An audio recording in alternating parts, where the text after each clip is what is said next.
Pessoal, segunda parte da nossa temática falando sobre recurso especial. Vamos lá. Bom, é fundamental para a nossa democracia, né? Para um Estado que se diz democrático, de direito, juntamente com a função do Poder Judiciário, que o nosso sistema jurídico, que é a norma jurídica, ela seja entendida e aplicada de maneira uniforme, visando o quê? Estabilidade social, a segurança jurídica. Bom, com esse entendimento aí, que eu comecei a falar, a própria Constituição, né, criou dois instrumentos, duas ferramentas processuais para garantir esse funcionamento, né, para que tenha essa segurança jurídica, tá? Funcionamento correto da compreensão e interpretação, que a gente chama de hermenêutica, das normas constitucionais e infraconstitucionais. No caso, o recurso extraordinário está adstrito ao STF. E o RESP, que é a nossa temática, é da competência do STJ. O STJ defende o quê? As leis infraconstitucionais, que são as leis federais. E o STF, o STJ defende as leis federais, tá? Que são as normas infraconstitucionais, e o STF defende o texto constitucional, a norma constitucional. O recurso especial, que é o nosso bate-papo aí, segunda parte, é utilizado para recorrer ao STJ, que é um tribunal superior, no caso das decisões de tribunais. Qual tribunais? TJ, Tribunal de Justiça, e TRF, Tribunal Regional Federal, tá? Essa decisão judicial, nós chamamos de quê? Acórdão. Que são, essas decisões judiciais, acórdãos são prolatados dentro do processo, tá?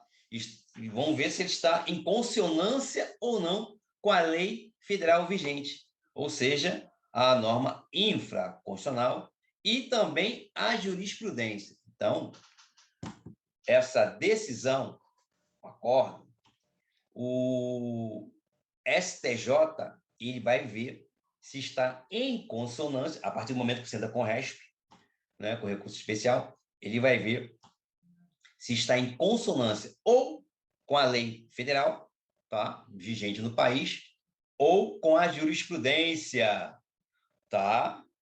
Então, tem que perceber isso aí, lei federal e jurisprudência, a partir do momento que você entra com o RESP, com recurso especial.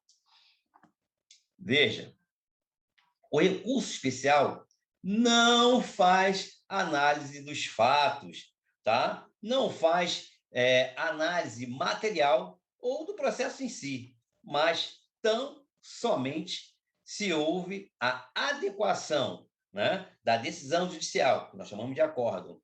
Se essa decisão está de acordo com o quê? Com a norma, né, jurídica em vigor, para demonstrar se a mesma está de acordo com o ordenamento jurídico pátrio, visando o quê? Estabilidade social, né? Ah, porque o tribunal aqui dá uma decisão, o outro dá outra decisão, o outro... Pô, mas espera aí, lá em outro estado, esse mesmo caso, igual mesmo, similar, lá o tribunal, né, o TRF, o TJ, deu uma decisão... Não dá. Se eu tenho um caso aqui no TJ, né, do meu estado, o caso aqui, vou pesquisar, e o outro tribunal lá, em outro estado, entendeu completamente diferente. Deu uma outra interpretação para o mesmo caso similar, igual. Espera aí, cara. Aí vai dar o quê? O inconformismo, a estabilidade, né?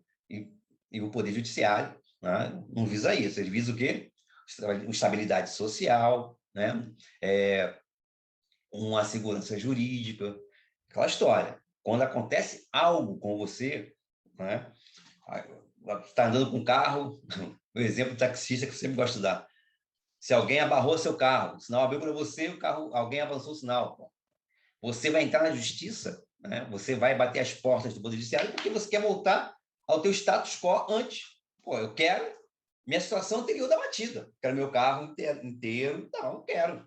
Né? Seja pago, tudo bonitinho ali. Né? Se eu sofrer algum dano, eu também quero tratamento. Eu vou entrar na justiça para isso. Para recuperar o quê? Status quo antes. Né? Antes do acidente, como é que eu estava?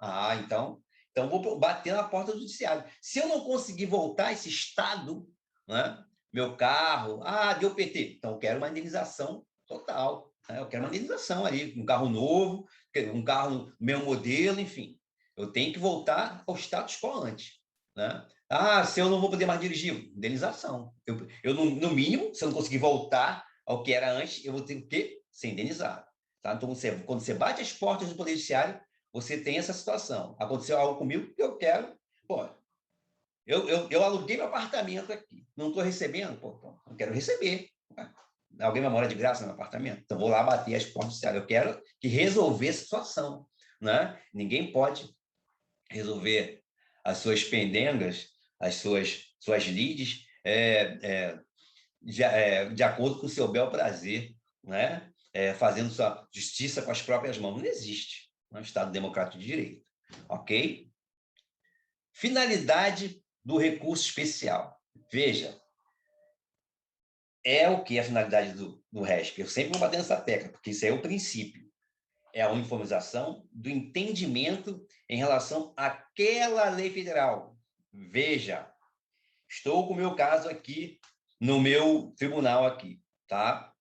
O acórdão foi desfavorável. A turma lá, a maioria lá, enfim, unanimidade, deu um acordo desfavorável. Vou entrar com RESP. Mas para entrar com RESP, tá?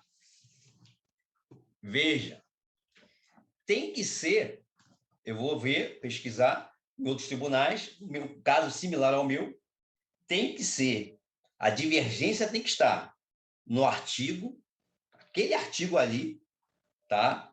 Naquele inciso, naquela linha. Isso que é importante, esse é o ponto crucial, nerval do RESP, que muita gente, na hora da prova, comete um engano aí e acaba perdendo a questão. Veja, se eu estou com um problema processual penal, o caso similar não é similar, porque um é parte geral e o outro é parte especial. Não, tem que ser. Código Civil. Parte geral, o outro. Não. A divergência tem que ser o quê? De tribunais, o mesmo artigo, o mesmo inciso, a mesma linha. Ou seja, aplicou a lei infraconstitucional de maneira diferente. Então, quer dizer, como eu perdi, como eu sucumbi, tá? O que eu vou fazer? Não, mas espera aí. O TJ, se for no caso do juiz de direito, ou o TRF, se for o caso do juízo federal, deu uma decisão aqui diferente do meu caso. Né? Levei o caso para o advogado aqui, não, cara, peraí. Vamos fazer uma pesquisa aqui, olha, tribunal tal entendeu esse mesmo artigo, esse mesmo inciso, essa mesma linha, foi aplicado com uma outra interpretação, uma outra hermenêutica. Vamos entrar com o RESP. Aí que está a chave, tá?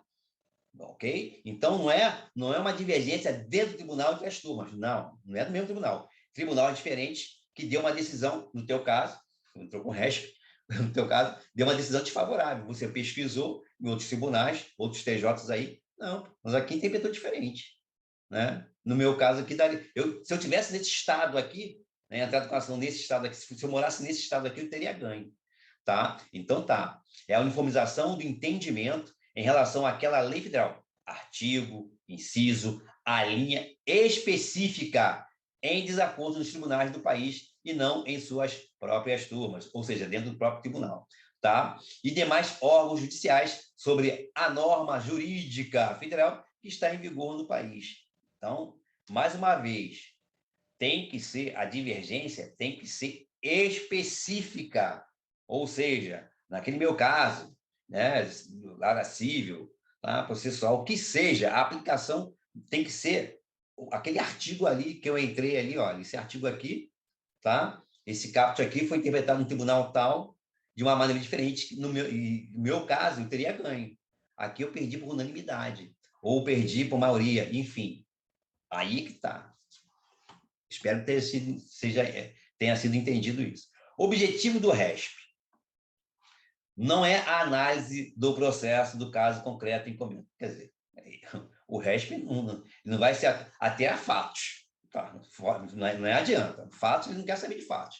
Mas a análise das decisões dos tribunais aplicadas. Ou seja, se o acórdão, no caso do RESP, a gente sabe, já falei, até no preâmbulo, que o RESP a gente entra quando o acórdão for unânime, ou seja, perdeu de goleada, tá? A turma toda votou unanimemente. De repente, quando falo unânime, o relator deu o seu voto e a turma acompanhou o voto do relator ao seu desfavor. Então, você perdeu de goleada, aí você entra o RESP. Porque se não for de goleada, também já falei no preâmbulo, você vai entrar com o embargo do infringente, ok? Então, no caso do RESP, quando a análise das decisões dos tribunais, né, o acórdão for unânime ao seu desfavor, estão de acordo, estão alinhados com as normas jurídicas do nosso ordenamento jurídico. Outra coisa que eu já falei e vou bater de novo. Se o acórdão, né, da decisão do tribunal não for unânime, você vai entrar com embargo do infringente. Tá? Se o acórdão for unânime, você vai entrar com RESP, né, vai fazer sua... Tem 15 dias para isso. Sai o acórdão ali, tem 15 dias, né, para entrar com RESP, 15 dias úteis. Então, o que você vai fazer? Bom, peraí, vou dar uma pesquisada aqui se o meu caso, em outro tribunal, caso, artigo, inciso, a linha, né, naquele caso ali, né, foi decidido de uma forma diferente. Competência do RESP. Bom, a competência é exclusiva de quem? STJ, tá? Superior Tribunal de Justiça, para analisar o RESP, tá? Para discutir os assuntos relacionados ao acórdão unânime proferido que está contrariando a norma infraconstitucional, ou seja, leis federais que foram interpostas pelo RESP. A partir do momento que um outro Estado, né, eu perdi aqui, sucumbi, pesquisei, outro tribunal ali, o mesmo caso, mesma lei, mesmo artigo, mesmo inciso, mesma linha, estou batendo isso aqui porque isso é importante. Deu diferente, vou entrar com a RESP. Mas por que lá o tribunal de lá teve uma hermenêutica diferente, uma interpretação diferente? Porque, se eu tivesse morando lá, a situação, o acórdão já seria diferente aí, eu teria ganho lá. Tá? Então, você vai entrar com a RESP. Vamos falar agora do cabimento do RESP.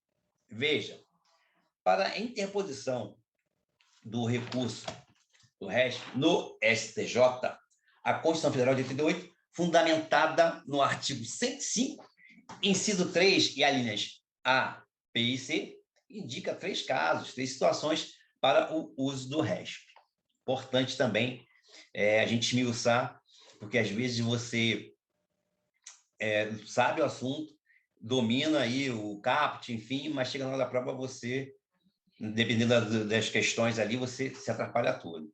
Veja, artigo 105. Compete ao Superior Tribunal de Justiça, inciso 3, julgar, em recurso especial, as causas decididas, acórdão, em única, tá? O que é única? Competência originária do tribunal. O exemplo de competência originária que já começa no tribunal, não passa pelo juízo ACO, juízo de primeiro grau, primeira instância, juízo singular, não passa. Já competência única é o quê? A competência originária de tribunal, tá? O exemplo claro é a ação rescisória. Ou última instância. Última instância, competência recursal. Você entrou ali com a petição inicial, tá? Aí contestação, réplica, tá? Vem a sentença, você entra com a apelação. Aí sim, competência recursal. Então, única, competência originária, última instância, competência recursal. Pelos tribunais regionais federais ou pelos tribunais dos estados, do Distrito Federal e dos territórios. Quando a decisão recorrida. Qual é a decisão recorrida? Acórdão, tá? Letra A. Contrariar tratado ou lei federal ou negar-lhes vigência. Bom, contrariar tratado. O exemplo mais prático para você visualizar. O Brasil é signatário do Pacto de São José da Costa Rica, tá?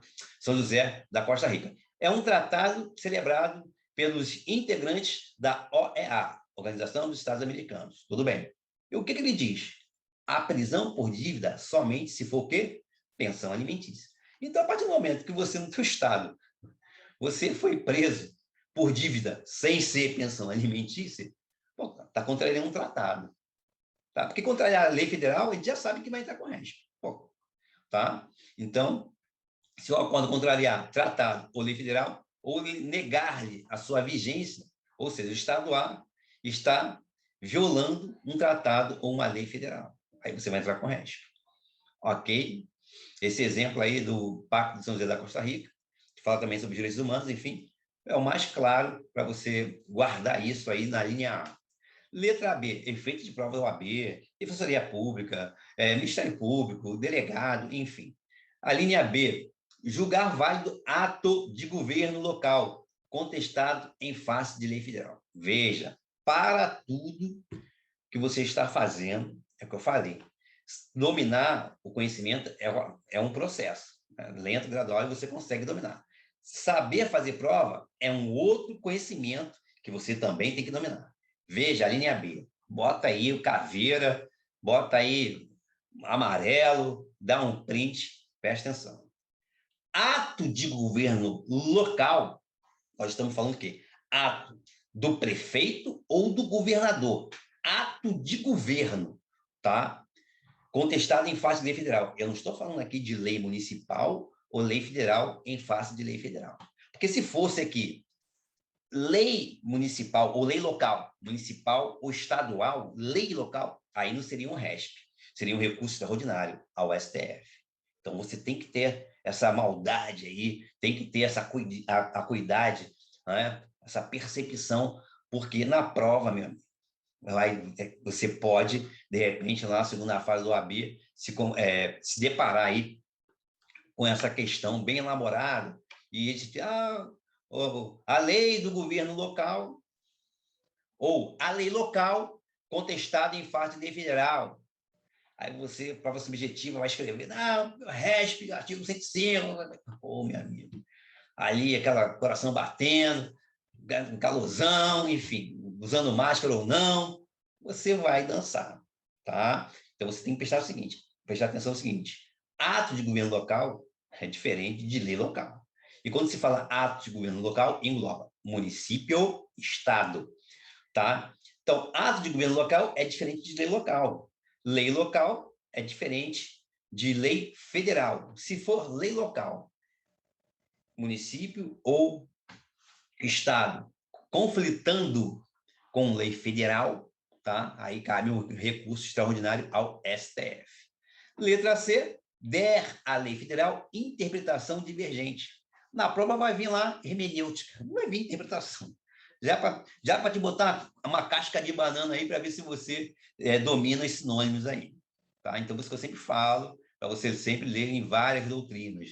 Em várias doutrinas você vai ter um autor que vai usar a hermenêutica, tá? O outro vai usar a interpretação, então você tem que dominar. Letra C, der à lei federal interpretação divergente, diferente daquele haja atribuído outro tribunal, tá? Veja, e não é a divergência do próprio tribunal entre as suas turmas, tá? Essa aqui, letra C, é outra questão importantíssima.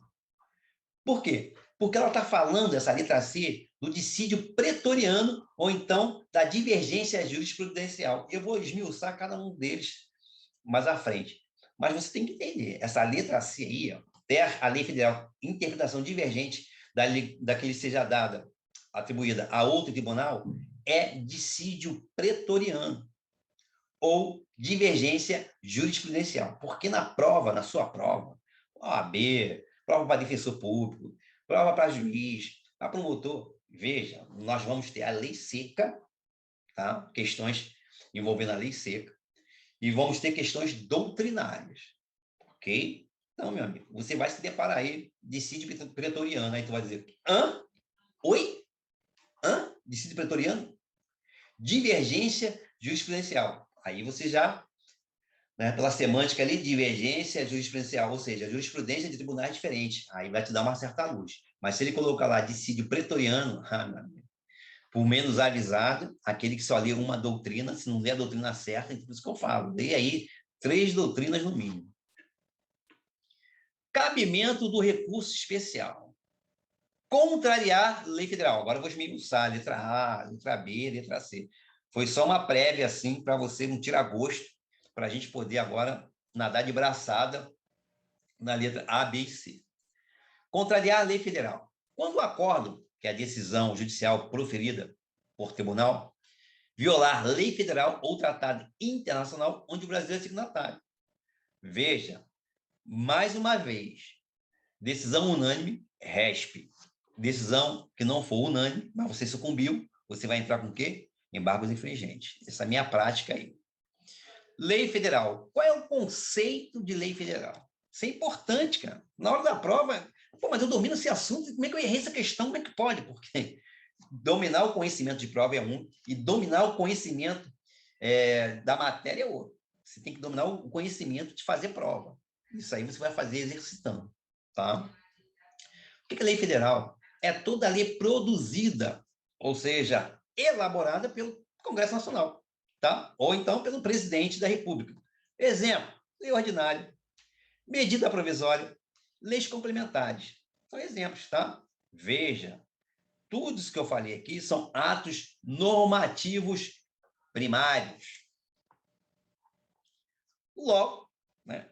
Aí que tá. Logo, não é possível a interpretação, né? Ou melhor, não é possível a interposição do RESP sob a alegação de contrariedade a ato normativo secundário, tais como resoluções, portarias, regimentos, instruções normativas e circulares, bem como as súmulas de tribunais, porque não se equiparam ao conceito de lei federal. Por isso que eu falo. O estudante concurseiro, ele tem que dominar dois conhecimentos, tá? O conhecimento doutrinário, tá? Lei seca, e o conhecimento de fazer prova. Você leu, tá? Aí chega na prova, você vai vir lá, ato normativo primário, ato normativo secundário. Pô, se você não estudou, aprofundou seu estudo aí em algumas doutrinas, fica difícil. Você vai ficar assim, pô, ato secundário. Ou então ele vai elaborar a questão dizendo o seguinte: a resolução do Estado ou do município local contrariou a lei federal. Entendeu?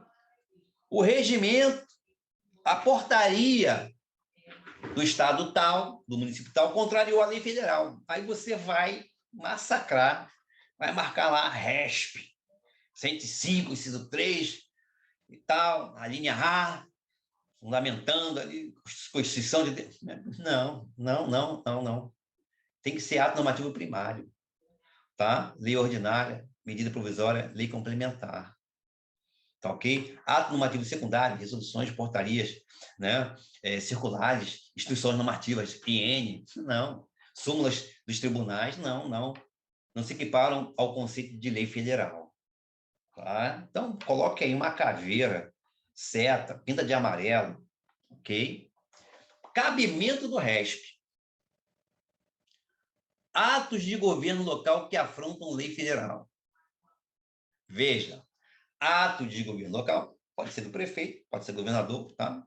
Prefeito do município, do governador do estado. Atos infralegais, como, por exemplo, decreto municipal ou estadual.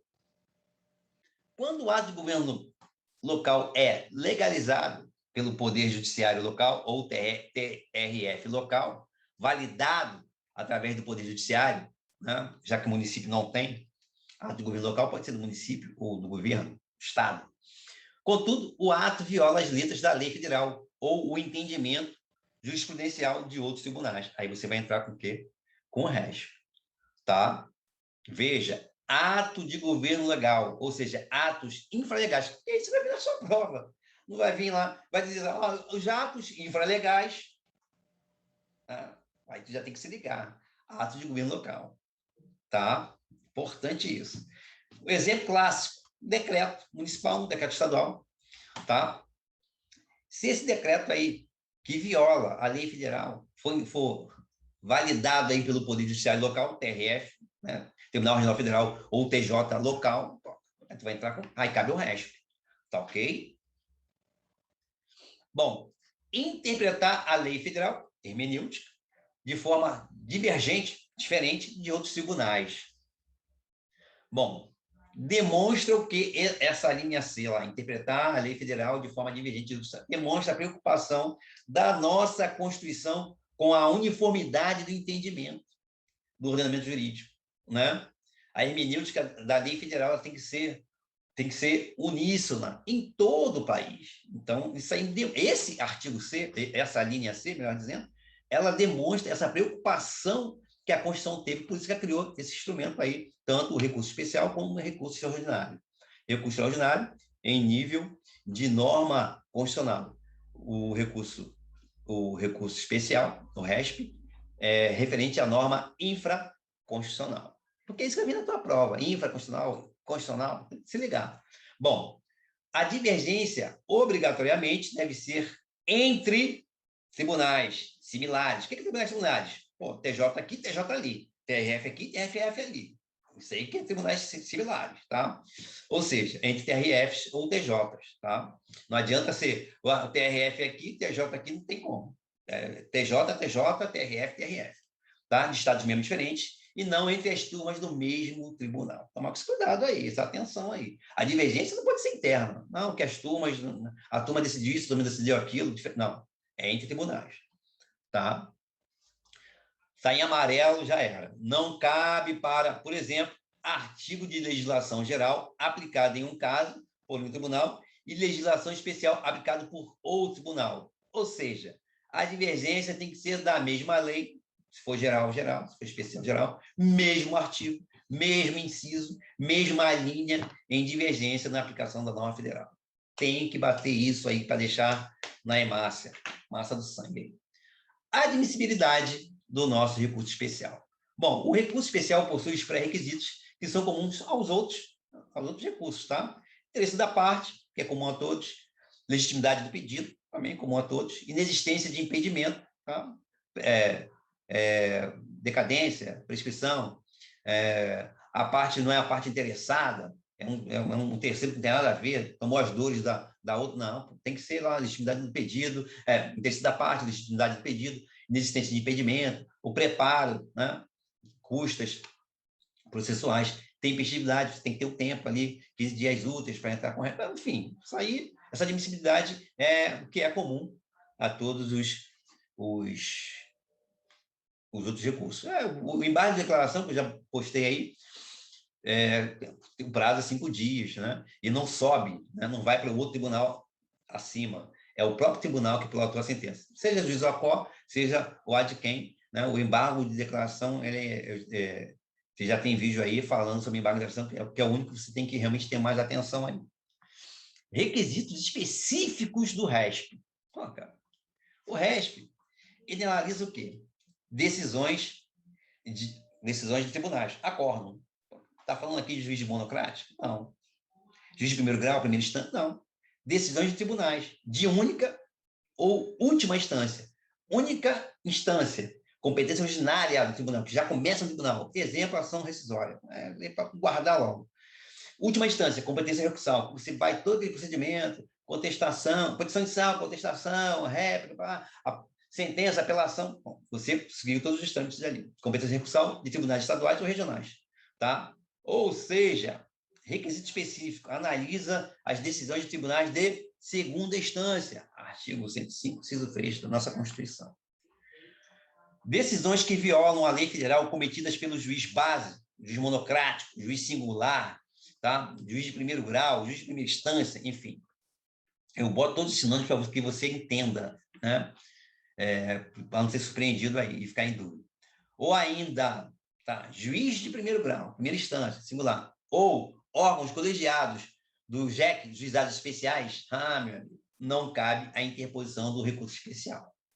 Uma exceção aí que você tem que prestar atenção aí, tá? Onde serão analisados pelo órgão ad quem, juízo de segundo grau ou de segunda instância.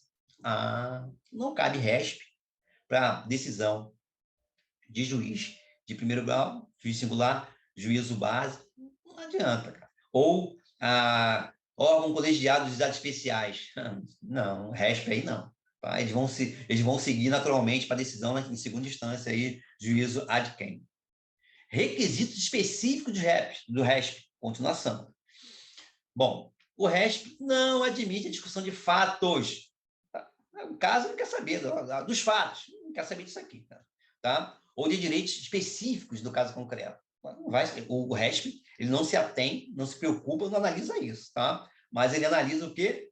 Tão somente se o acórdão, a decisão unânime do tribunal está em conformidade com a lei federal. Se está ou não, aí vai dizer se está ou não. Se não tiver, volta lá para o tribunal, né? Até porque o tribunal vai ter que apresentar suas contrarrazões, tá? Com isso, o RESP garante o quê? O objetivo primário, que é o quê? A análise.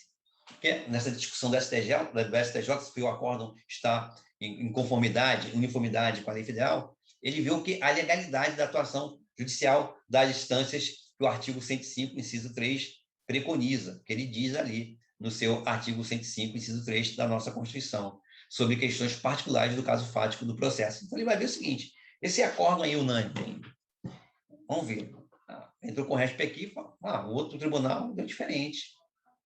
Pô, dá uma divergência aqui. Pô, se deu divergência, o STJ tem que resolver. Matar no peito essa bola aqui e, meu irmão, decidir.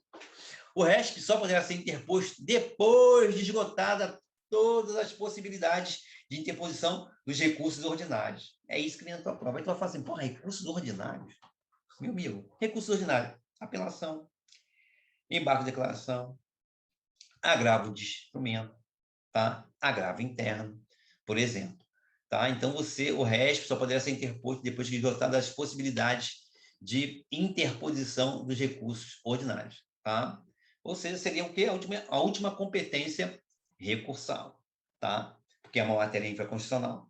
Se fosse matéria constitucional, STF seria a última competência. Então, você tem que ver aqui, cara, que tudo isso aqui, que eu estou falando aqui, que o RESP só pode ser interposto depois de esgotadas todas as possibilidades, eu estou falando de quê? Pré-questionamento. Pô, eu não posso, diante de uma sentença do juiz monocrático, juiz base, juiz de primeiro grau ali, né? Eu não posso, diante dele, já entrar com RESP. Pô, tá violando aqui uma lei, eu já vou entrar direto com... não, meu filho. Tem que ter o pré-questionamento, que a gente chama isso aqui. Apelação, embargo de declaração, agravo de instrumento, agravo interno, que eu vou falar daqui a pouco sobre pré-questionamento.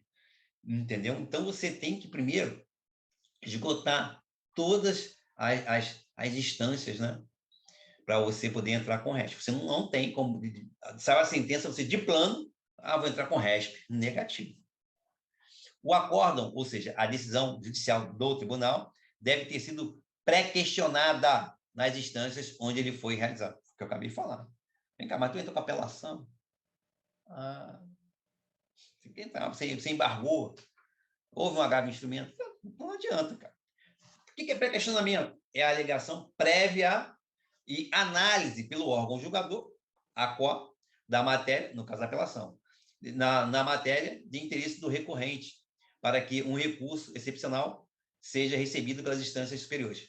No caso, é o seguinte, no caso do juízo do primeiro grau, você, pô, de repente, vai embargar ali, né? Foi para o TJ, aí você, o juiz de primeiro grau, você embargou, você, de repente, você apelou, entrou com apelação, quer dizer, você pré-questionou, cara, entendeu? Tem que ter esse pré-questionamento aí, tá? Para que um recurso excepcional seja recebido pelas instâncias superiores. Os recursos excepcionais é o RESP e o recurso extraordinário, tá? O RE. Mas eu também encontrei em doutrina chamando de recursos extraordinários. Eu não gosto muito, mas eu tenho que saber, né, usar essa expressão assim, porque recurso extraordinário, nós já temos recurso extraordinário.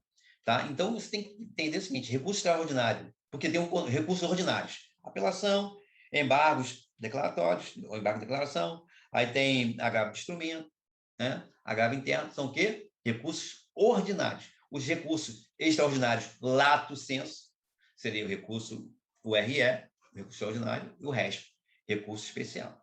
Por quê? Em estrito sensu, o recurso extraordinário, em estrito sensu, é o que vai para o STJ, que vai para o, melhor dizendo, o STF, recurso extraordinário. Então, eu não gosto de usar, eu gosto de usar mais recursos excepcionais quando eu explico sobre esse assunto. Mas eu tenho que falar que muita doutrina usa esse termo. Os recursos extraordinários, aí você tem que dizer o seguinte, tem que entender o seguinte, pô, no sentido lato sensu, vai entrar o RESP e o RE, tá?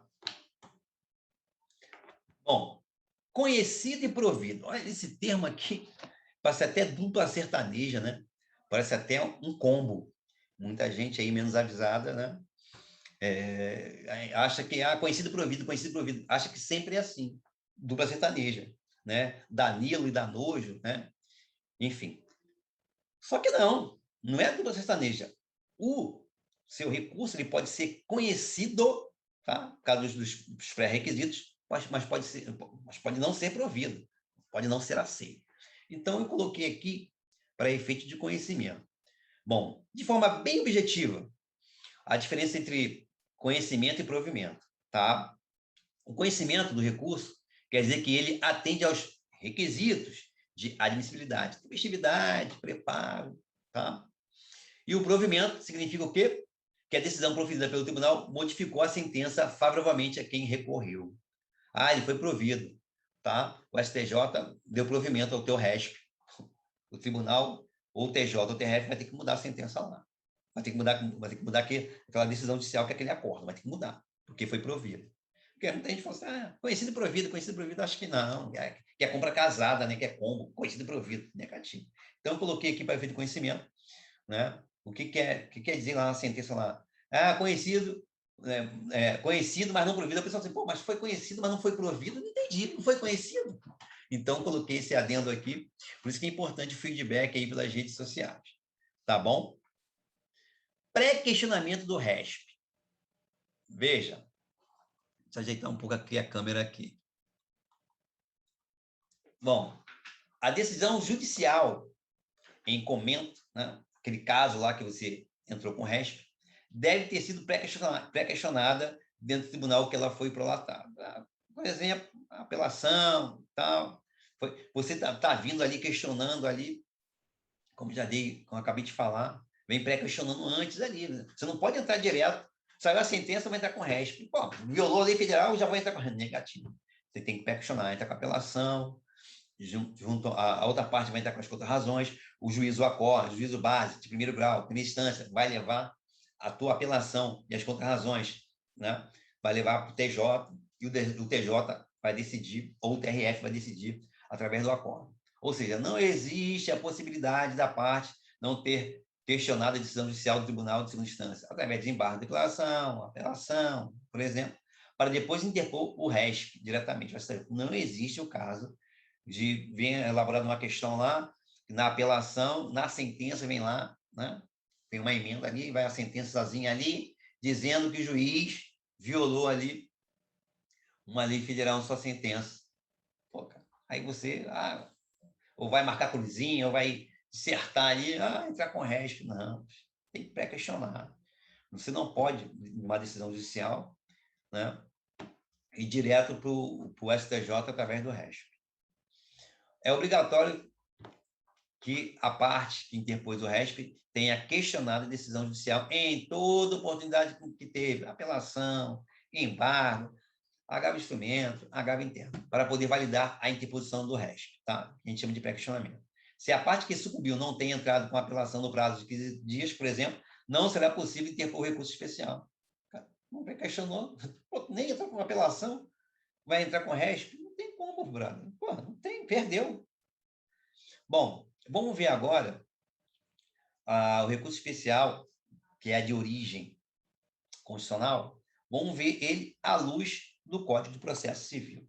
Tá? A origem do RESP é constitucional, contudo, o CPC de 2015 conduz à regra da funcionalidade ou aplicabilidade do RESP no âmbito, na seara do processo civil. A interposição do RESP se dá perante o presidente ou vice-presidente do tribunal recorrido. Mas vai fazer seu RESPzinho lá, vai ver, de repente, o presidente daquele tribunal, ou o TRF, está de férias. Você vai lá, no site lá, assume o vice e tal. Porque aí, quando for fazer o seu endereçamento, tal, você vai mandar para quem? Ao vice-presidente, já que o presidente está. Ao vice-presidente, bota o nome dele lá. Tá. Entendeu? Então é importante saber disso. Tá? O presidente ou vice-presidente do tribunal recorrido em petições distintas. Estou falando isso da onde? Está no artigo 1029 do CPC. Tá? Não estou falando aqui nada demais, deve estar lá preconizado no artigo 1029. Agora veja artigo importante do artigo 1009 é que fala sobre dissídio pretoriano ou divergência jurisprudencial, tá? Questão doutrinária importante. Nos casos em que a fundamentação do seu RESP, do seu recurso especial, acontece baseado ou devido à divergência jurisprudencial ou dissídio pretoriano, para te dificultar, né, entre a decisão judicial do tribunal que proferiu o acordo e o entendimento de outros tribunais, cabe ao interessado apontar essa divergência, segundo o quê? Artigo 1029, parágrafo 1º. Ou seja, como falei lá no início, o STJ, através do RESP, ele vai analisar violação de lei federal, tá? Decisão que não esteja de acordo com a lei federal, acordo, ou jurisprudencial, ou jurisprudência. Aí diz o quê? Divergência jurisprudencial. Na sua prova vai vir lá dissídio pretoriano, para te quebrar logo, tuas pernas logo, ficar logo, quem, quando, onde? Direito romano aqui, não é possível. Entendeu? Dissídio pretoriano ou divergência jurisprudencial. Segunda fase da OAB vai estar lá. Tá?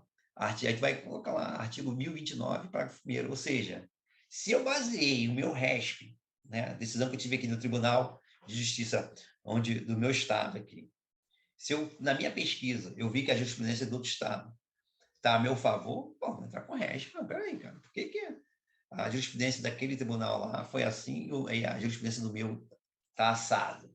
Tá? A fundamentação do recurso especial acontece devido à divergência jurisprudencial ou dissídio pretoriano, tá? Entre a decisão judicial do tribunal que proferiu o acordo e o entendimento de outros tribunais. Cabe ao interessado apontar essa divergência. Você vai ter que realmente ir lá na decisão, lá, entendimento jurisprudencial, e colocar no seu RESP e falar, o tribunal tal, TJ tal, TRF tal, dependendo do caso. Ok? Relembrando o que é jurisprudência. Jurisprudência é o conjunto das decisões, aplicações e interpretações das leis pelo tribunal. Tá? Juiz de primeiro grau não se fala de jurisprudência. A jurisprudência ela vem da onde? Dos tribunais. A jurisprudência pode ser entendida de 3 formas. Como a decisão isolada de um tribunal que não tem, ou seja, que não cabe mais recurso. Isso também é jurisprudência. Aqui a gente mais ouve falar, o que conhece é o seguinte, o que é jurisprudência? Decisões reiteradas de tribunais. É o que a gente ouve falar, mas são 3 casos. Pode ser um conjunto de decisões reiteradas, ou seja, mesmo entendimento, decisões iguais dos tribunais. Tá? Ou as súmulas de jurisprudência dos tribunais. Então, eu coloquei esse adendo aí, para que você entenda que eu mesmo, quando falo de jurisprudência, o que é jurisprudência? Decisões reiteradas de tribunais. Decisões iguais, uniformes. Tá? Mas, na verdade, ela tem 3 frentes aí, 3 formas. Decisão isolada de um tribunal que não tem mais recursos, não cabe mais recursos, tá? Conjunto de decisões reiteradas dos tribunais ou as súmulas de jurisprudências dos tribunais. Prazo do RESP. Né? O prazo para a interposição do RESP é o comum a todos os recursos, né? 15 dias úteis, contados a partir do quê? Da publicação do acórdão, ou seja, da decisão que violou a lei federal ou a jurisprudência de outros tribunais. Tá ok? Artigo 1003 do CPC. Agora veja, um detalhe aí. Artigo 1030. Após o recebimento do recurso especial pelo STJ, o STJ recebeu, né, publicou lá o recebimento do recurso especial, o tribunal que proferiu o acórdão, que foi motivo do RESP, né, acórdão impugnado, ou seja, o tribunal recorrido, né, terá o prazo de 15 dias para apresentar suas contrarrazões. Geralmente, a gente fala que é a parte, né? A parte tem 15 dias, né, para apresentar a sua contestação, as suas contrarrazões, enfim. E aqui não, aqui o tribunal, né, o RESP, foi recebido pelo STJ, o tribunal recorrido terá o prazo de 15 dias para contrarrazoar. Detalhe, vamos ver aí, se tiver ainda aí muitas perguntas, né, questionamentos aí nas redes sociais, de repente eu faço aí uma terceira e última parte de recurso especial para a gente colocar uma pá de cal, tá? Nesse assunto. A gente acha assim, recurso especial, ó, pelo nome, né? STJ, a gente fica até, né? Com a perna bamba, está acostumado só com a petição inicial ali para juiz. Não, normal, pô. A vida segue normal. TJ e RESP, e recursos, e o STJ, com o RESP, tranquilo. Tudo é prática, tudo é você encarar aí. Tá ok? Então, aí, minhas redes aí, meus contatos, tá? E-mail, Instagram e YouTube aí. Forte abraço.